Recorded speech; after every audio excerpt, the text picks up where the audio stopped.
Welcome to the Learning Pines YouTube. We hope this video helps. In this video, I will explain how to make elderflower water. This delightful and fragrant drink is perfect for a warm afternoon or a special gathering.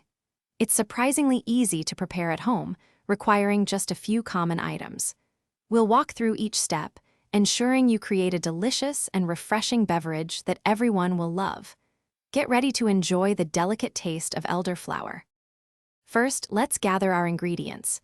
You'll need about 10 to 15 fresh elderflower heads, ensuring they are free from insects and debris. Next, measure out 4 cups of good quality filtered water. You'll also need 1 whole lemon, preferably organic, which we will slice.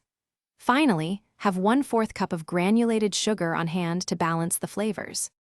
Now, combine all your ingredients in a large, non-reactive bowl or pitcher. Gently stir the elderflower heads, water, lemon slices, and sugar together until the sugar dissolves. Cover the mixture and let it infuse in the refrigerator for 12 to 24 hours.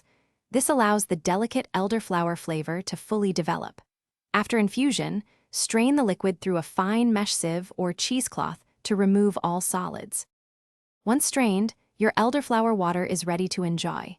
Store it in a clean, airtight bottle or jar in the refrigerator for up to 5 days.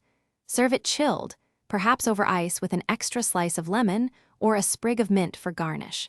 It's a wonderfully refreshing drink on its own, or it can be used as a mixer. Remember to check the description for links to other great deals, including that Little Trees Black Ice air freshener to keep your car smelling fresh. Thanks for watching. Consider subscribing if we helped you.